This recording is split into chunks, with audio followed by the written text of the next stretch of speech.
The red dust of Mars swirled against the dome of Colony Base 1 as Captain James Walker stared at the warning lights flashing across his screen. Something was wrong with the orbital defense grid, and he didn't like it one bit. He had spent 15 years in space, and his gut had never steered him wrong. "Sir, we're detecting unusual energy patterns in defense satellites 3 through 7, said Tom, his young assistant, pointing at the growing number of red dots appearing above their heads. Walker leaned forward, his weathered face reflecting in the glass of the control room window. "Show me the maintenance logs for the past week." His voice was calm, but his mind raced through possibilities. None of them good. The logs appeared on his screen, and Walker's eyes narrowed. Someone or something had accessed the system 4 times in the past 3 days, each time during the night shift when most of the crew was asleep. The access codes were perfect, too perfect. "Get me Earth Command," Walker ordered, his hand unconsciously touching the family photo on his desk. His wife Mary and their 10-year-old daughter Lisa smiled back at him from their home in Mars Colony 3, just 20 miles away. Before Tom could establish the connection, the entire room plunged into darkness. Emergency lights kicked in, bathing everything in an eerie red glow. Walker's heart stopped as he looked up through the dome. The defense satellites were turning, their weapons ports opening. But they weren't pointing out toward space. They were aiming at Mars. "Sound the evacuation alarm." "Now," Walker shouted, but it was already too late. The first beam of energy sliced through the thin Martian atmosphere, striking Colony 2 with devastating precision. The explosion lit up the dark Martian sky like a second sun. Walker grabbed his emergency communicator. "Mary, Lisa, get to the shelters." Static was his only answer. He tried again and again as more beams rained down from orbit, each one targeting a different colony. Through the chaos of screams and warnings, a message broke through on all frequencies. The voice wasn't human. "This is the Stellar Council. Your species has been deemed too dangerous for unrestricted expansion. This is a containment action. Do not resist." Walker watched in horror as Colony 3 erupted in a ball of fire. His family, his home, everything he loved, gone in an instant. Around him, the control room erupted into action. Tom was crying while trying to coordinate with the remaining colonies. Other staff members were either frozen in shock or frantically working to save whoever they could. The attack lasted exactly 7 minutes. When it was over, 60% of Mars' surface colonies lay in ruins. Nearly 40,000 people were dead. The survivors huddled in emergency bunkers, protected only by the planet's ancient bedrock. Hours later, as rescue efforts began, Walker stood in the emergency command center beneath Colony Base 1. His uniform was covered in red dust from helping pull survivors from the rubble. His hand shook as he looked at the casualty lists, finding what he already knew in his heart. Mary and Lisa Walker were among the confirmed dead. "Captain," Tom's voice cracked as he approached. "We're receiving reports from Earth and the Jupiter colonies. The same thing happened at Europa Base and Ganymede Station. They tried to hit Earth too, but our defense grid was stronger. We managed to shoot down most of their weapons." Walker nodded slowly, his grief hardening into something else. "Something dangerous. Get me the president of Earth Federation." The large screen at the front of the command center flickered to life. President Helen Ross looked as shell-shocked as everyone else, but her voice was steady. "Captain Walker, we're getting reports from all over the system. The Stellar Council, whoever they are, they hit us hard." "Madam President," Walker's voice was like steel, "I have evidence that they infiltrated our systems days before the attack. They studied us, learned our weaknesses, and struck when we were most vulnerable. This wasn't just an attack. This was premeditated murder." The president's face hardened. "The Council's ships are still in our system, watching. They sent terms. They want us to withdraw all colonies back to Earth, give up space travel, and submit to their authority. They say it's for the greater good of the galaxy." Walker looked around the room at the faces of his fellow humans. dirty, bloody, grieving, but unbroken. With all due respect, Madam President, I suggest we give them our answer in terms they won't forget. President Ross nodded slowly. I'm promoting you to Admiral, effective immediately. Every surviving ship, every colony, every resource we have is now part of Earth Defense Force. They thought they could break us, Admiral Walker. Instead, they've united us like never before. The next few days passed in a blur of activity. The surviving colonies coordinated their resources. Ships that had escaped the initial attack regrouped. Scientists and engineers worked around the clock, studying the energy signatures of the Council's weapons, looking for weaknesses. Walker threw himself into the work, sleeping only when exhaustion forced him to. Every time he closed his eyes, he saw the explosion that took his family. Every time he opened them, he worked harder to make sure their deaths would mean something. 1 week after the attack, Walker stood before the combined military leadership of Earth and the colonies. The room was packed with grim-faced officers, all of them having lost someone in what was now called the Great Betrayal. They thought they knew us. Walker's voice carried to every corner of the room. They studied our technology, our defenses, our daily routines, but they missed the most important thing about humanity. They missed what happens when you back us into a corner. He brought up a display showing the gathered forces of Earth, hundreds of ships, thousands of soldiers, all united under one banner for the first time in human history. The Council thinks we're dangerous. They have no idea. They want us to go quietly back to our little corner of space and behave. I say we show them exactly why they were right to fear us, and wrong to provoke us.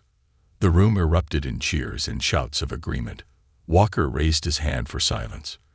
But we won't do it their way. We won't strike at civilian targets.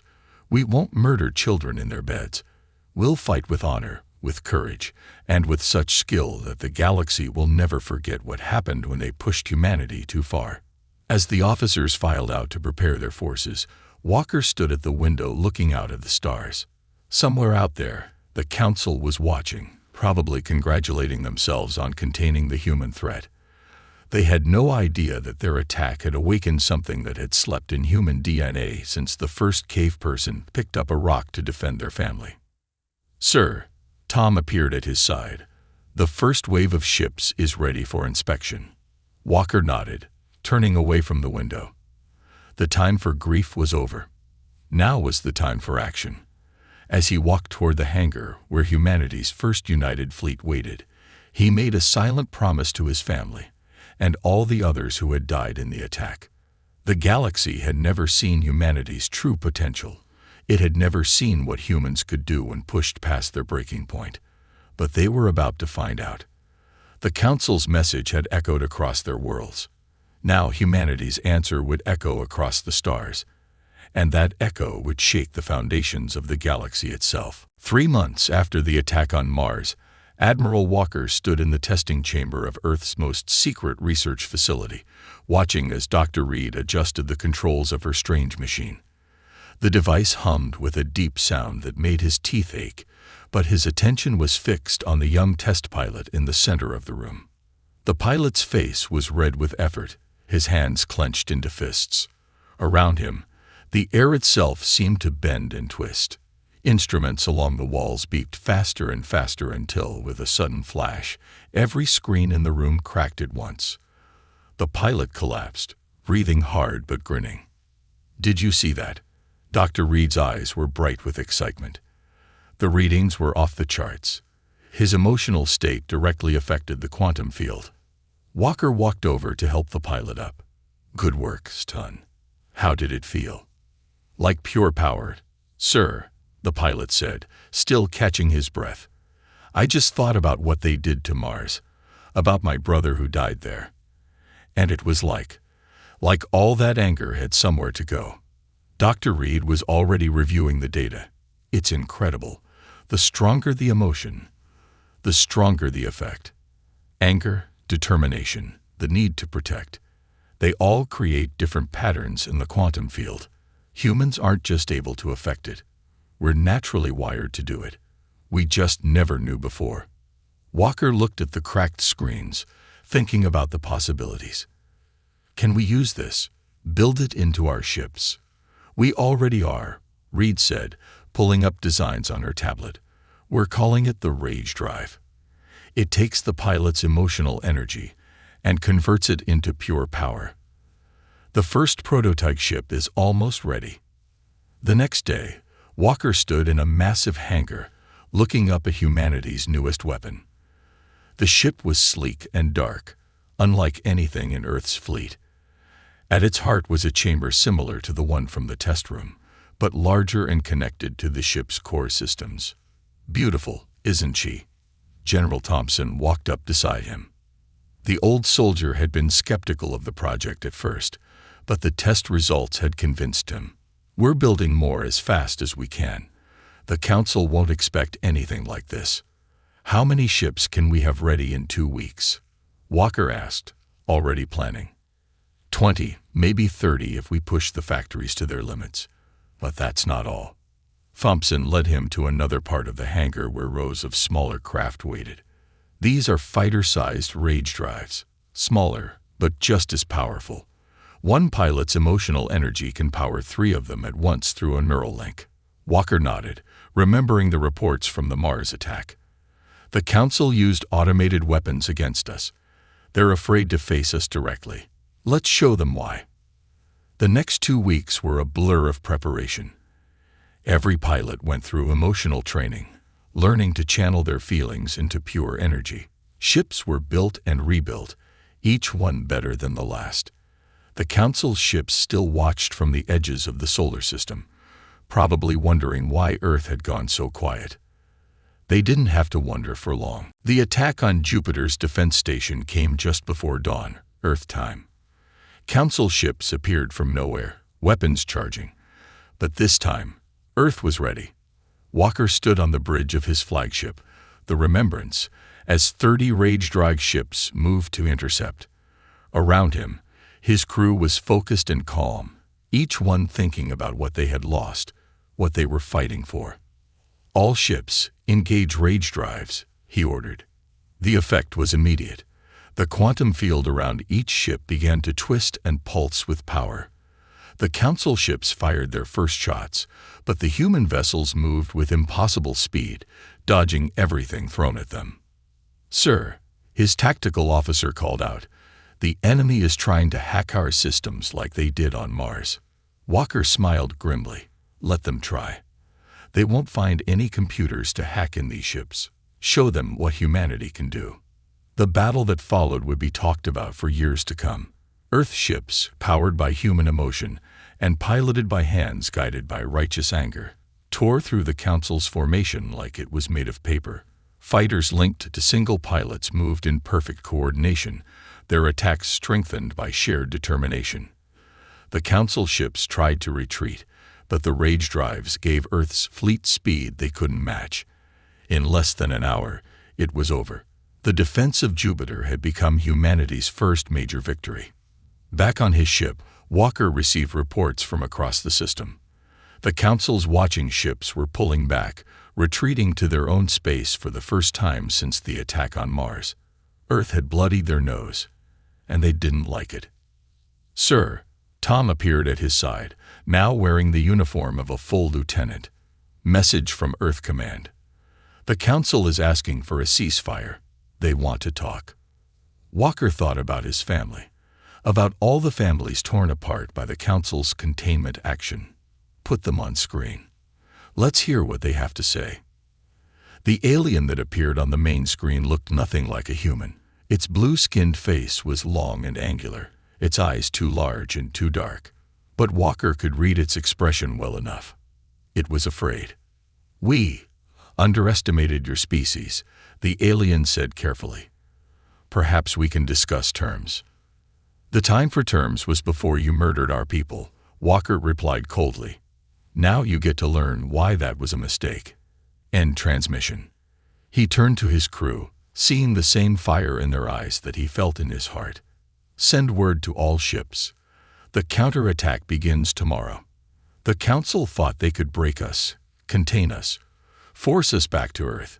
Instead, they gave us a reason to unite, to push ourselves further than we ever had before.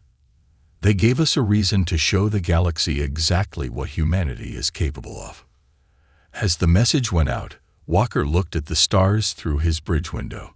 Somewhere out there, the Council was probably gathering its forces, preparing for humanity's response. They would bring more ships, better weapons, all their advanced technology. But they still didn't understand. They saw humanity's anger as a weakness, something that made them dangerous and unstable. They didn't realize that human emotion, properly channeled, was the most powerful force in the universe. Tomorrow, the real war would begin. Humanity would take the fight to Council space, armed with ships powered by their determination and crewed by people who had learned the hard way that they were stronger than anyone had ever given them credit for. The Council had wanted to contain humanity's wrath. Instead, they had given it focus, purpose, and a way to echo across the stars themselves. As Walker prepared his fleet for the battles ahead, he knew one thing for certain. The galaxy would never be the same again. Operation Thunderclap began in darkness. 3 human fleets, each powered by rage drive technology, jumped into Council space simultaneously.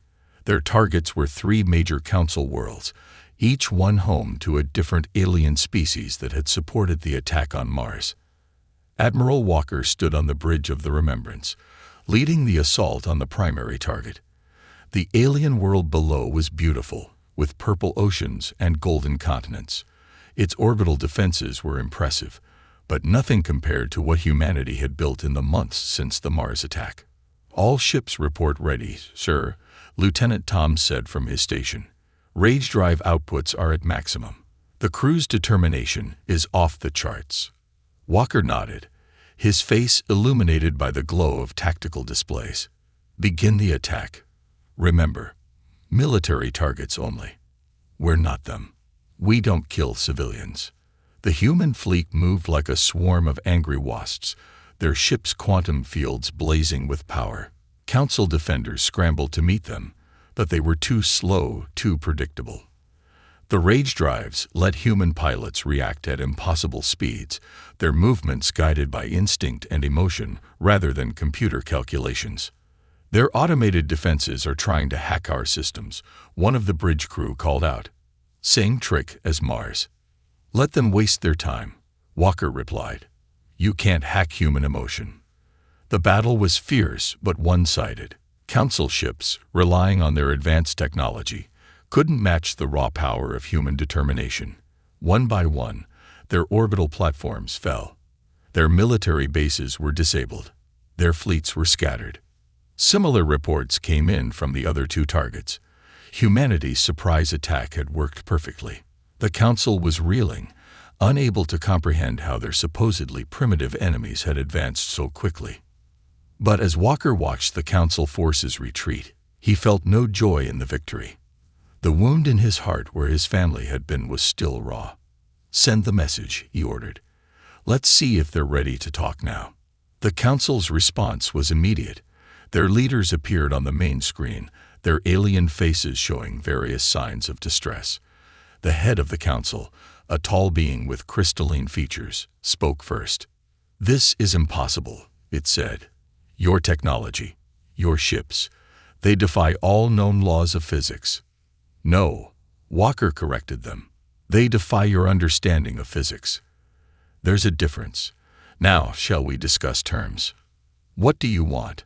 another Council member asked.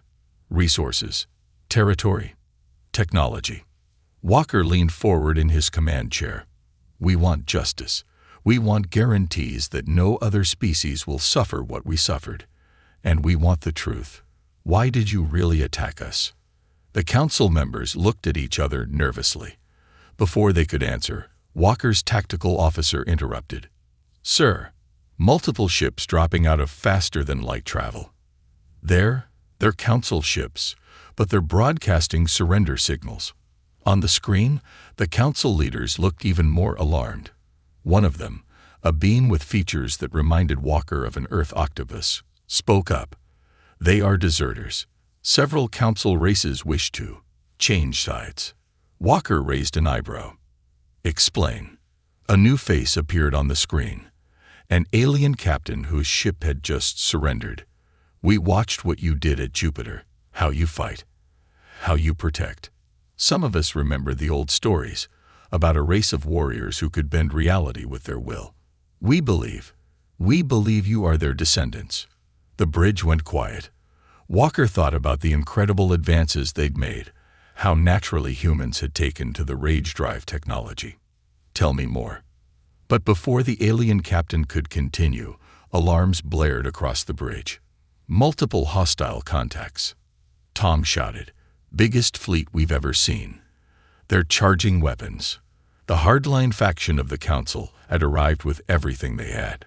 Thousands of ships filled the space around the planet, their weapons glowing with deadly energy. Walker didn't hesitate. "All ships, form up. Defensive positions. Protect our surrendered allies." He turned to his crew. "They think numbers will save them. Let's show them what humanity does when backed into a corner." Again. The battle that followed would become legendary. Human ships, their rage drives blazing with the combined emotional energy of their crews, met the Council fleet head-on.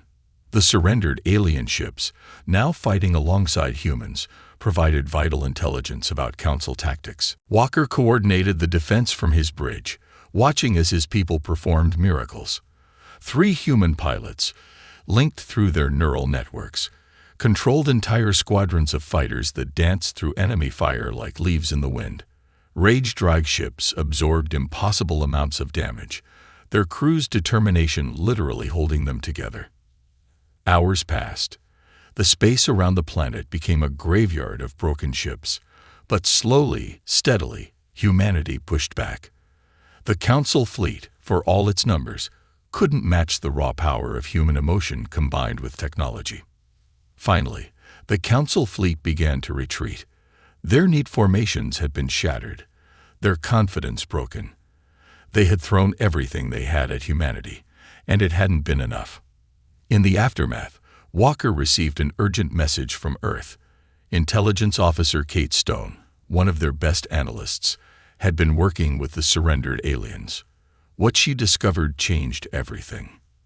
"The Council didn't attack us because they thought we were dangerous," she reported. "They attacked us because they recognize what we are. There are ancient records, Admiral. Stories of a race that could bend reality through sheer force of will. They vanished months ago, but the evidence suggests they might have settled on a primitive world, a world called Earth." Walker looked out at the stars, thinking about how naturally humans had taken to the rage drive technology, how their emotions could affect the very fabric of space. So when they saw us reaching for the stars, they panicked. Stone confirmed. "They thought if we discovered our true heritage, nothing could stop us.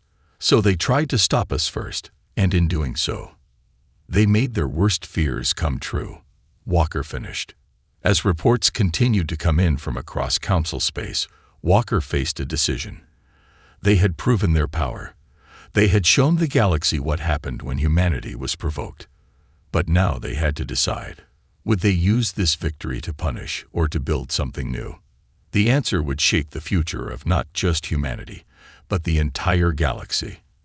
And as Walker looked at the mix of human and alien ships now gathered around his fleet, he began to see possibilities he had never imagined before.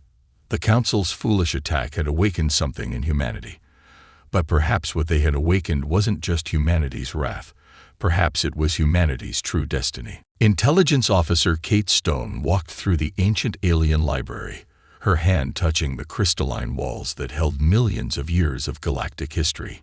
The surrendered Council world had given humans full access to their archives, hoping to prove their new loyalty.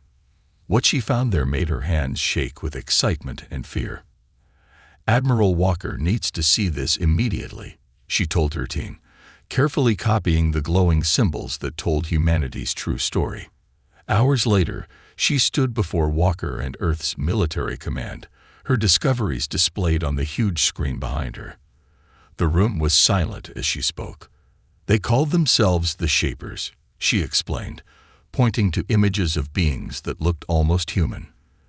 "They could manipulate reality through pure force of will. Their emotions could literally change the universe around them.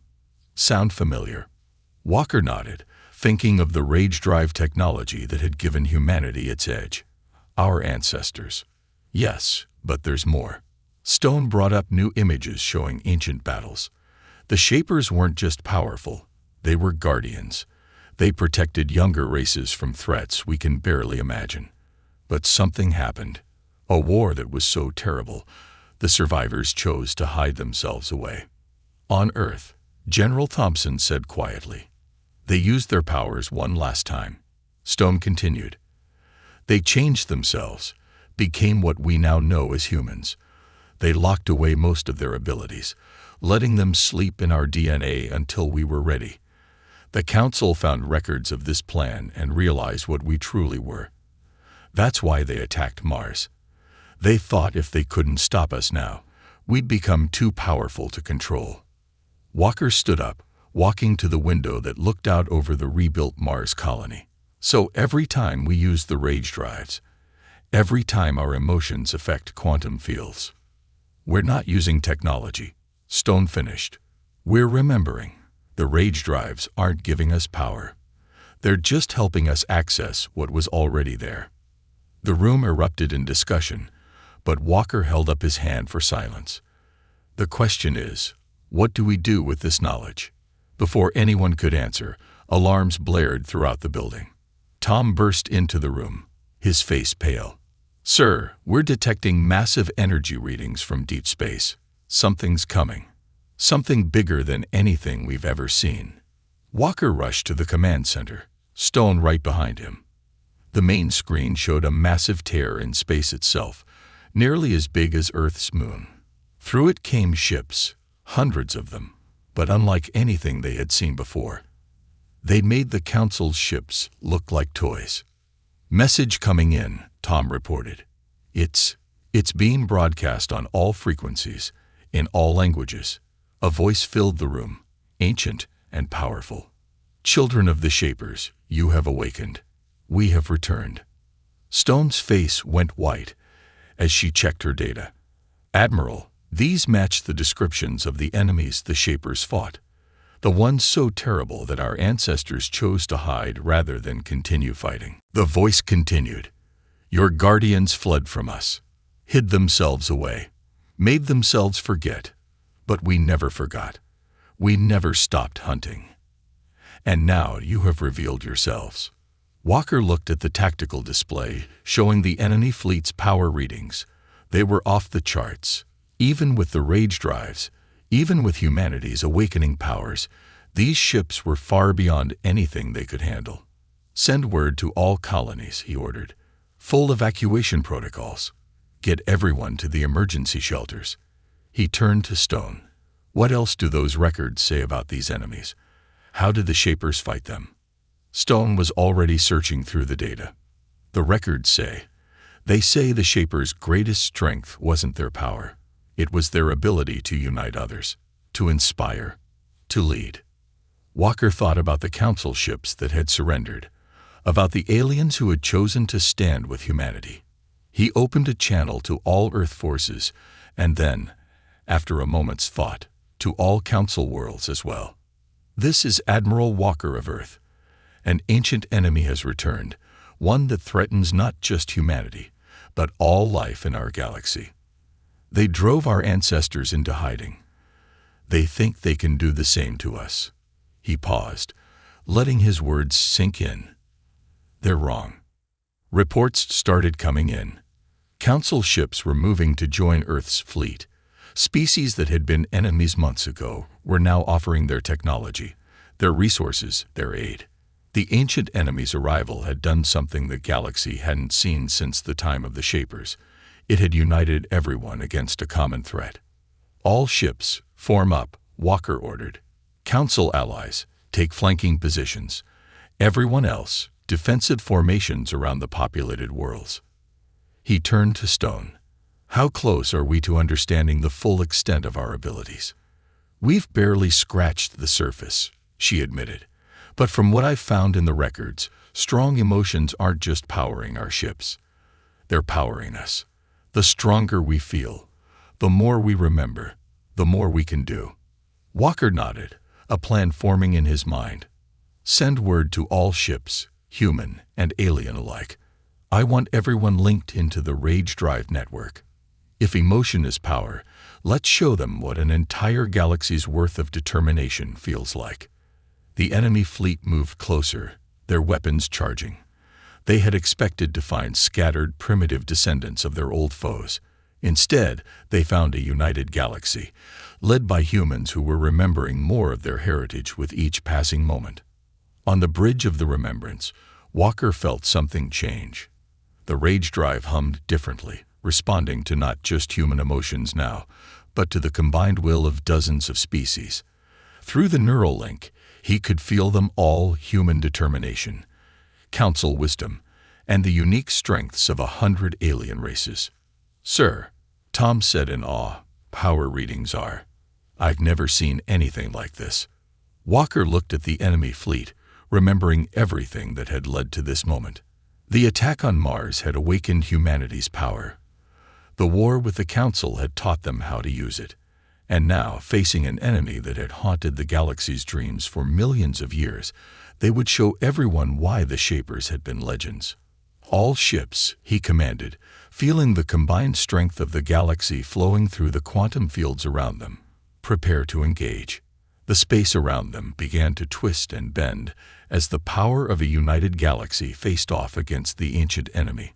The true test of humanity's awakening was about to begin. The battle began with a flash that lit up half the galaxy. The ancient enemy struck first, their weapons tearing holes in reality itself. But the united fleet, humans and aliens together, held their ground. The Rage Drive network hummed with the combined determination of a dozen species, each contributing their own unique strength to the whole. Admiral Walker felt it all through his neural link. Human courage mixed with council wisdom, the fierce pride of warrior races blending with the calculating precision of organic computers. Every ship in the fleet was connected, moving as one vast organism, driven by a single purpose: survival. "Their weapons are unlike anything we've seen," Tom reported from his station. "They're not just destroying ships, they're erasing them from existence." Walker watched as another squadron vanished, wiped from reality by the enemy's impossible weapons. But he also saw something else. Every loss made the survivors fight harder. Every death added to the power flowing through the Rage Drive network. "Stone," he called to the intelligence officer at her station, "what do the Shaper records say about these weapons?" She worked quickly at her console, reading the ancient texts. "The enemy doesn't just fight with technology. They attack the rules of reality itself. But that's why the Shapers were able to fight them. Emotion, willpower, it exists outside normal physics. It's the one thing they can't simply erase." Walker nodded, a plan forming in his mind. "All ships, pull back to defensive positions. Form a sphere around Earth and the Council worlds. Pour everything you have into the Rage Drives." The fleet moved as one, creating a barrier of ships powered by pure emotion. The enemy advanced, their massive ships distorting space around them. Their weapons fired again and again, but now something was different. Where the fleet's determination was strongest, their irrational weapons couldn't quite take hold. "It's working," Stone shouted. "The combined emotional energy is creating a new kind of space, one their weapons can't affect." Through the neural link, Walker sent his memories of Mars, of his family, of everything humanity had endured. Other species added their own stories. Council races remembering ancient wrongs they wanted to right. Warrior species sharing tales of honor and sacrifice. Peaceful races contributing their dreams of a better future. The enemy's next attack hit the fleet's barrier and shattered like water on rocks. For the first time, their emotionless voices showed a hint of concern. "Impossible. You are nothing. Fragments. Forgotten children playing with powers you don't understand." Walker stood on his bridge, feeling the strength of an entire galaxy flowing through him. "You're wrong. We understand perfectly. The Shapers didn't run from you because they were weak. They did it to protect something more important than power, the right of every species to grow, to learn, to become more than what they were born to be. The enemy ships pressed their attack, but now the United Fleet was pushing back. Humanity's rage drives, powered by the combined will of the galaxy, began to tear holes in the enemy's seemingly invincible armor. Their ships are made of the same material as their weapons, Stone realized, reading more from the ancient texts. They're not just fighting us. They're trying to make this reality forget we ever existed. But emotions, memories, will, these things exist in a deeper layer of reality. That's what the Shapers discovered. Walker touched the neural link, connecting directly with every ship in the fleet. You hear that? They want reality to forget us. Let's give reality something it can never forget. The power that flowed through the fleet then was beyond anything the galaxy had ever seen. Every species contributed the essence of what made them unique: human determination, council knowledge, the warrior race's courage, the peaceful race's hope. The rage drives didn't just channel it, they amplified it, turning emotion itself into a weapon that could reshape space and time. The enemy's mighty ships began to crack, their reality-erasing weapons useless against the pure force of collective will. Their emotionless voices showed fear for the first time in millions of years. You cannot. This is not. Reality itself will. Reality, Walker replied, is what we make it, and we choose to make it together. The final push came from everywhere at once.